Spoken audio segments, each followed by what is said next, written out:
Bridge course સાહિત્ય વિષય ગણિત ધોરણ 8 સપ્તાહ 2 દિવસ 1 હેતુ શું છે? બીજ ગણિતીય પદાવલીની સમજણ મેળવે. પ્રવૃત્તિ સહગુણક શોધવો. શિક્ષક વિદ્યાર્થીઓને નીચે મુજબ પૂર્વ માહિતી આપશે. અચલ કોને કહેવાય? ગાણિતિક અંક જેમ કે 7, 81, -28, -69 આ અંકોની કિંમત ચોક્કસ હોય છે, તેથી તેને અચલ કહેવાય. ચલ કોને કહેવાય?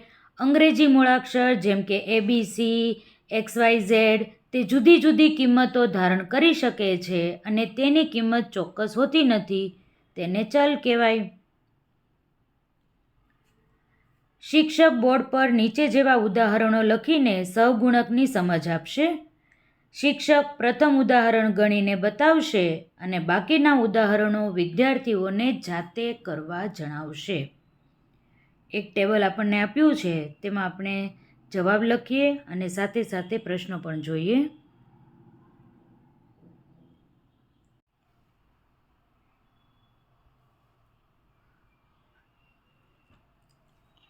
પહેલી પદાવલી છે MN+21.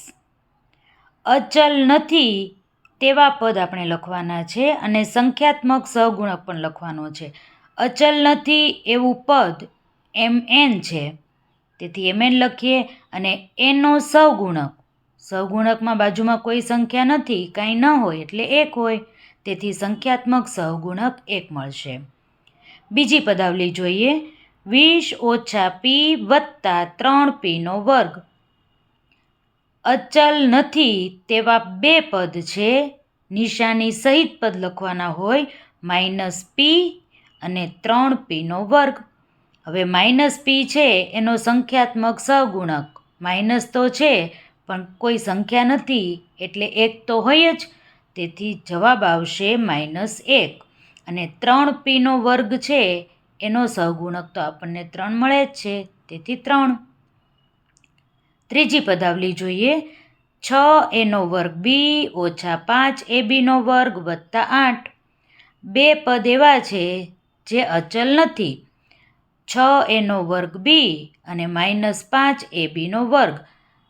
આ પહેલું પદ છે એનો સંખ્યાત્મક સહગુણક 6 અને આ બીજું પદ છે એનો સંખ્યાત્મક સહગુણક -5.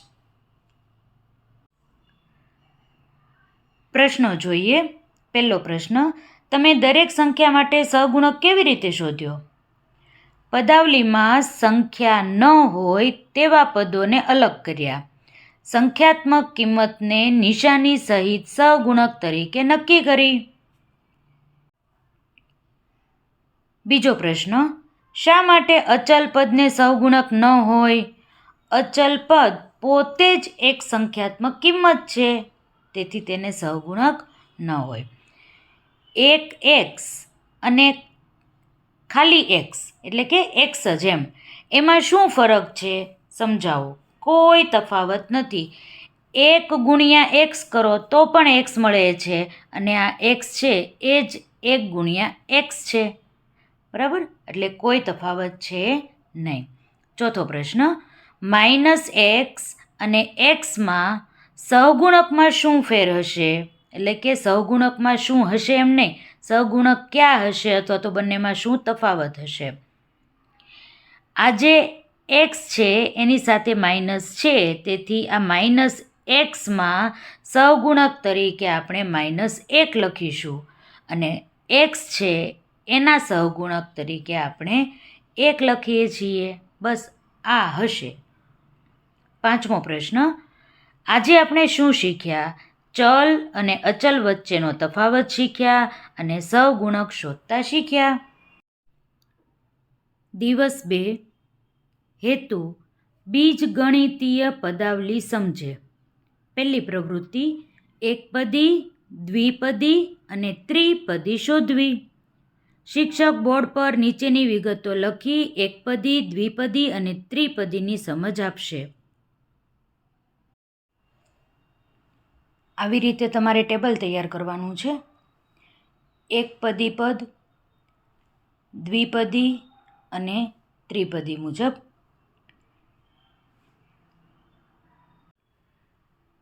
શિક્ષક વિદ્યાર્થીઓને બેની જોડીમાં બેસાડી નીચેની પદાવલીને એકપદી, દ્વિપદી અને ત્રિપદીમાં વર્ગીકૃત કરવા કહેશે.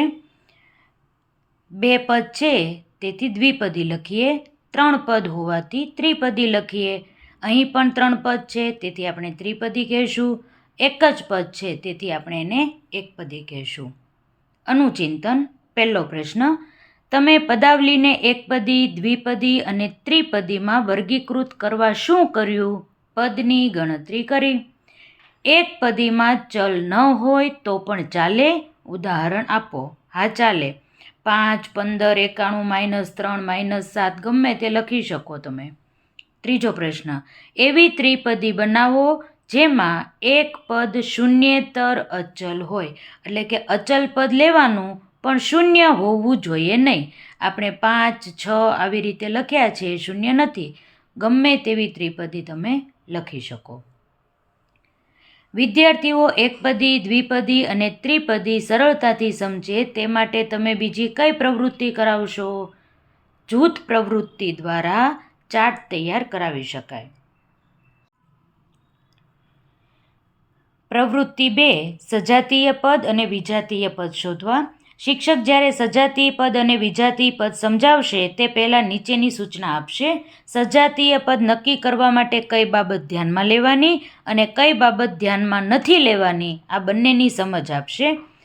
શું ધ્યાનમાં રાખવાનું છે કે આપણે ચલ જોવાના છે, ચલ સરખા હોવા જોઈએ. બંનેમાં એક્સ છે એ ચલ છે, બંનેમાં ચલ સરખા જ છે. અને હવે બીજી બાબત શું ધ્યાનમાં લેવાની છે? ચલના ઘાતાંક પણ સરખા હોવા જોઈએ. ચલ તો સરખા હોવા જોઈએ પણ એના ઘાતાંક પણ સરખા હોવા જોઈએ. તો કઈ બાબત ધ્યાને નથી લેવાની? સંખ્યાત્મક સહગુણક અને એની નિશાની સામે જોવાનું નહીં. સહગુણક ગમે તે ચાલે, નિશાની પણ ગમે તે ચાલે. અને ગુણાકાર સ્વરૂપે ગોઠવાયેલ ચલનો ક્રમ પણ ધ્યાનમાં લેવાનો નથી. એમનો વર્ગ n હોય કે n એમનો વર્ગ હોય, બંને સરખા જ કહેવાય, એ પણ ધ્યાનમાં લેવાનું નથી. શિક્ષક બોર્ડ પર નીચેની વિગતો લખી સજાતીય પદ અને વિજાતીય પદની સમજ આપશે. આવી રીતે તમારે વર્ગીકરણ કરવાનું છે. સજાતીય પદ આ બાજુ લખવાના છે અને વિજાતીય પદ આ બાજુ લખવાના છે. PQ સજાતી થઈ ગયા. નથી નિશાની સામે જોવાનું કે નથી સહગુણક સામે જોવાનું. XX સજાતીય, NN સજાતીય. ABનો વર્ગ, A વર્ગ B ચલ સરખા છે પણ ઘાત સરખી નથી, તેથી તે વિજાતીય પદ. AB અને આ બાજુ A જ છે, B નથી, તેથી તે વિજાતીય પદ. L છે અને M છે, બંને અલગ અલગ છે, તેથી તે વિજાતીય પદ ગણાશે. શિક્ષક બોર્ડ પર અન્ય સજાતીય અને વિજાતીય પદોના ઉદાહરણ લખશે અને વિદ્યાર્થીઓને બેની જોડીમાં તે ઉકેલવા કહેશે. આ બંને પદ કેવા છે? બંનેમાં Z છે અને ઘાત પણ સરખી છે, તેથી સજાતીય પદ. PQ અને P વર્ગ Q વર્ગ છે, ઘાત અલગ અલગ છે, વિજાતીય પદ. T અને S એકદમ અલગ, વિજાતીય પદ. AB અને BA ચાલે, AB લખીએ કે BA લખીએ બધું ચાલે, તો તે છે સજાતીય પદ. પ્રશ્ન જોઈએ. પહેલો પ્રશ્ન, 17PQ 17P વર્ગ Q વર્ગ સજાતીય પદ છે કે વિજાતીય પદ? શા માટે વિજાતીય પદ છે? કારણ કે ચલના ઘાતાંક સરખા નથી. બીજો પ્રશ્ન, શું 2 વિજાતીય પદોને જોડી એક પદ બનાવી શકાય? કેમ? ના, વિજાતીય પદનું ક્યારેય જોડાણ થાય નહીં. બંને અલગ અલગ છે, તેથી તેના આપણે સરવાળા બાદબાકી કરી શકીએ નહીં. આજે આપણે શું શીખ્યા? સજાતીય વિજાતીય પદ વિશે શીખ્યા. વિદ્યાર્થીઓ સજાતીય પદ અને વિજાતીય પદ સરળતાથી સમજે તે માટે તમે બીજી કઈ પ્રવૃત્તિ કરાવશો? કાર્ડ દ્વારા રમત રમાડી શકાય. અલગ અલગ કાર્ડ તૈયાર કરવાના, સજાતીય પદો વિજાતીય પદો અલગ અલગ બનાવી અને જૂથ પ્રમાણે એને વહેંચી શકાય. પહેલાં બધું મિક્સ કરી દેવાનું કાર્ડમાં અને પછી વિદ્યાર્થીઓને સજાતીય પદની જોડ બનાવવાનું કહેવાનું અને વધે એ બધાને વિજાતીય પદમાં મૂકી દેવાના. દિવસ 3, સમીકરણની રચના કરે. કાર્ડશીટ, કાતર, સ્કેચ પેન. પ્રવૃત્તિ 1. ચાલો સમીકરણ બનાવીએ. શિક્ષક અગાઉથી નીચે મુજબની થોડી ચિઠ્ઠી બનાવીને વર્ગમાં જશે. શિક્ષક બોર્ડ પર નીચે મુજબનું એક વાક્ય લખશે. કોઈ એક સંખ્યામાં 7 ઉમેરતા 10 મળે છે, આવું કહેશે. શિક્ષક વિદ્યાર્થીઓને તેમના પૂર્વજ્ઞાનના ઉપયોગ દ્વારા બોર્ડ પર લખેલું ઉદાહરણ વિવિધ પ્રશ્નો પૂછી અને સમજાવશે. કેવા કેવા પ્રશ્નો કરી શકે? ઉપર કોઈ એક સંખ્યા તેવું લખેલું છે તો તે ચલ વિશે વાત કરે છે કે અચલ વિશે, તેની સમજ આપવાની. ગાણિતિક પ્રક્રિયા કઈ કરીશું એ પણ પૂછવાનું. અને 10 મળે તેને કયા ગાણિતિક સંકેતથી દર્શાવીશું એ પણ પૂછવાનું. એટલે આપણને જવાબ મળી જાય. જેમ કે કોઈ એક સંખ્યા એટલે x, એમાં આપણે ઉમેરીએ 7 અને પછી બરાબર કરી અને મળે છે 10. તો 10 મળે છે અને કયા ગાણિતિક સંકેતથી દર્શાવીશું? બરાબર દ્વારા. કઈ ગાણિતિક પ્રક્રિયા કરી? સરવાળાની. કોઈ એક સંખ્યા લખ્યું છે તો એ ચલ છે કે અચલ છે? x શું છે? ચલ છે. બસ આવા પ્રશ્નો દ્વારા સમીકરણ બનાવતા શીખવવાનું છે. પહેલો પ્રશ્ન, તમે તે સમીકરણ કેવી રીતે બનાવી શક્યા? વિધાન સમજીને, ચલ ધારીને, વત્તા ઓછાનો ઉપયોગ કરીને. બીજો પ્રશ્ન, જો સમીકરણમાં સંખ્યાનું અડધું હોય તો કઈ ગાણિતિક ક્રિયા આવે? કેમ? ભાગાકારની. અડધું કરવાનું કયું છે? ભાગ પાડવાના છે એટલે ભાગાકાર. ત્રીજો પ્રશ્ન, 2 ગણા, 3 ગણા એવું લખેલું હોય તો કઈ ગાણિતીય પ્રક્રિયા કરશો? ગુણાકાર. ચોથો પ્રશ્ન, ચલ ઋણ નિશાનીવાળા હોઈ શકે? હા. ઉદાહરણ આપેલું છે. -x બરાબર 5 આપણે લખીએ કે y બરાબર -3 લખીએ, x બરાબર -5 લખીએ. હોઈ શકે. વિદ્યાર્થીઓ સરળતાથી સમજી શકે તે માટે તમે બીજી કઈ રીતે સજાતીય પદ અને વિજાતીય પદની સમજ આપશો? વિદ્યાર્થીઓને મેદાનમાં લઈ જઈ વિવિધ રમતો રમાડી શકાય. જેમ કે સરખા રંગના કપડાં પહેરેલા હોય એવી દીકરીઓ એકસાથે ગોઠવાઈ જાય 2-2ના જૂથમાં, 3-3ના જૂથમાં, તો એ સજાતીય પદ આપણે સમજાવી શકીએ. અલગ પડતો રંગ પ્રમાણે ગોઠવાઈ જાય તો એ વિજાતીય પદ પ્રમાણે આવી રમત રમાડી શકાય. લોખંડ લાકડું રમાડી શકાય. આ તો રમવા પૂરતું છે. રમતા રમતા એને સમજાવી શકાય.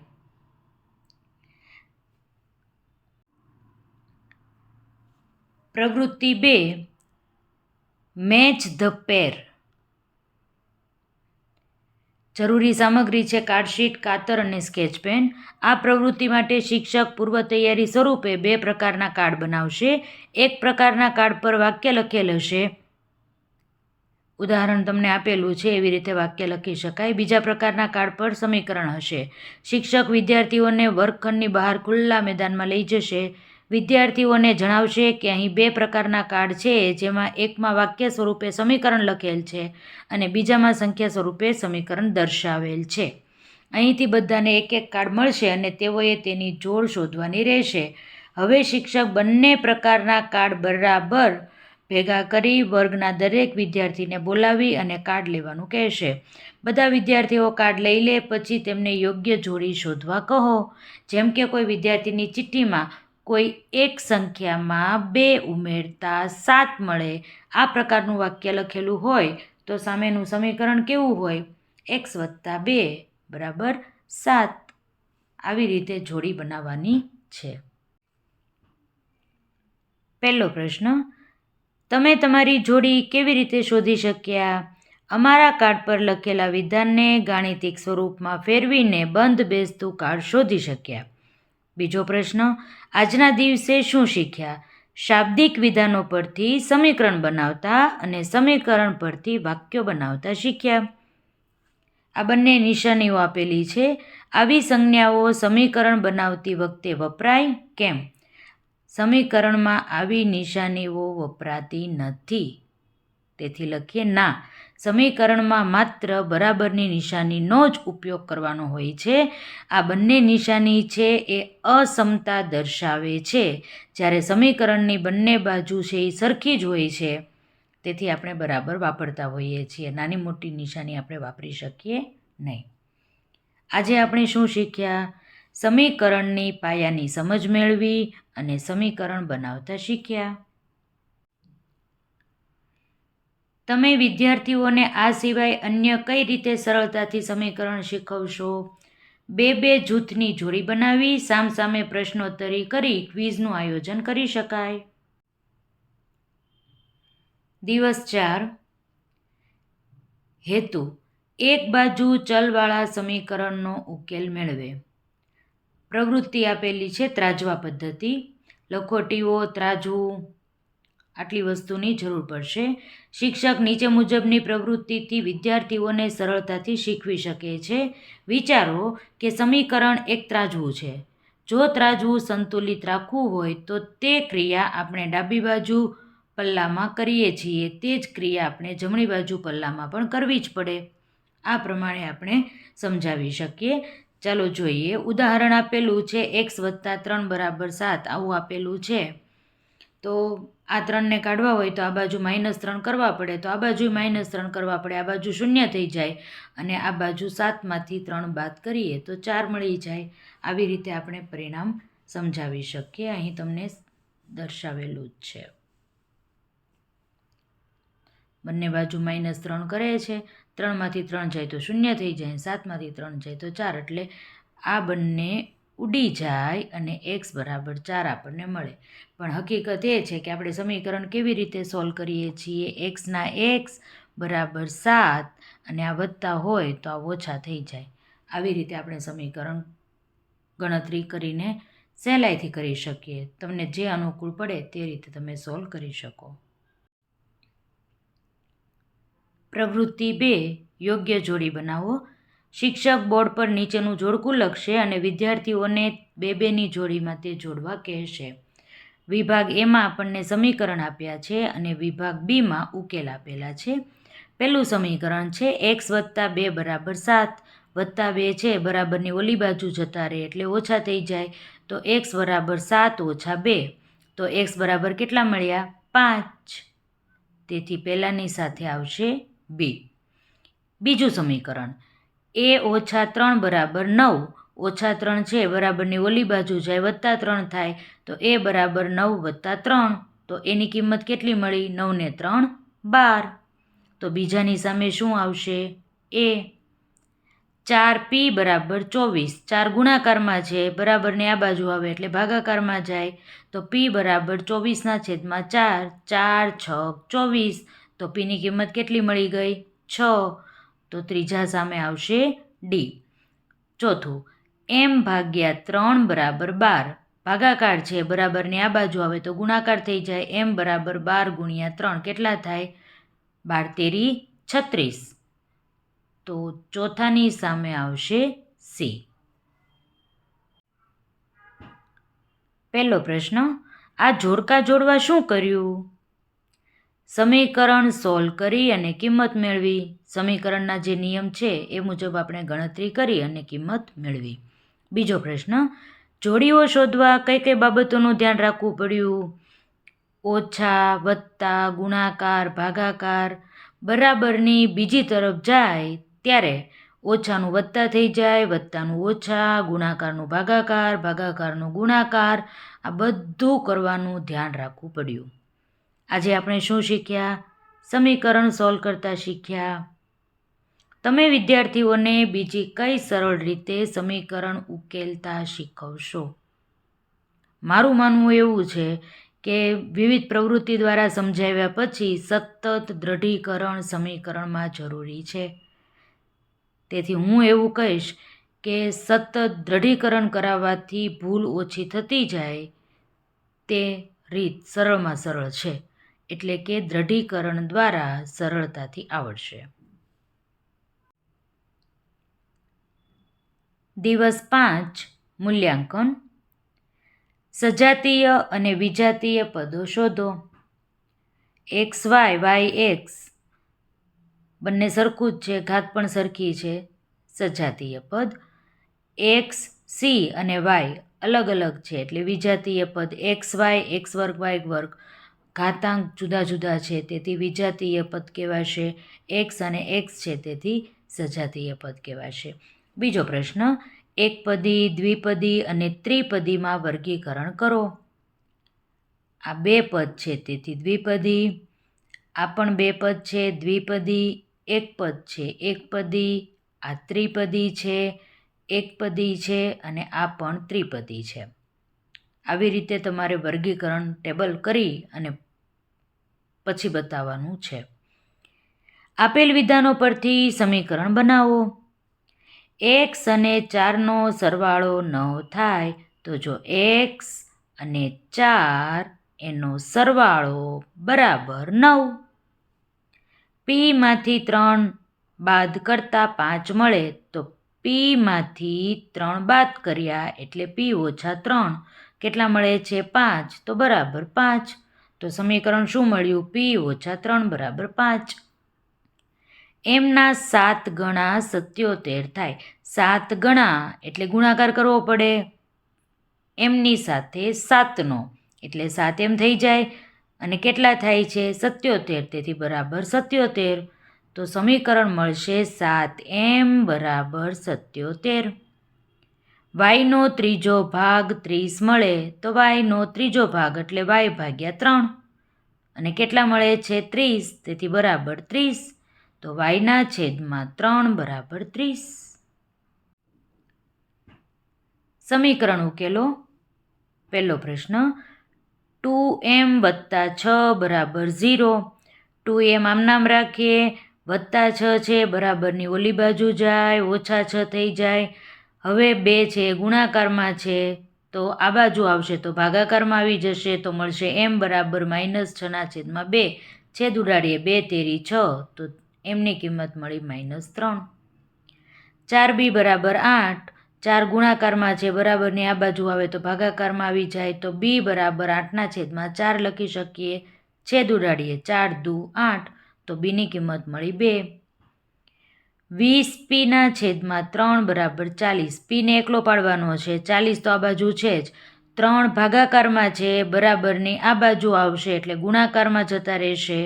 20 પીની સાથે ગુણાકારમાં છે બરાબરની આ બાજુ આવશે તો ભાગાકારમાં જતા રહેશે.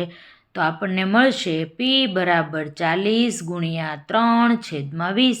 0 0 ઉડી જાય, 2 દુ 4 તો પીની કિંમત કેટલી મળી? 3 દુ 6.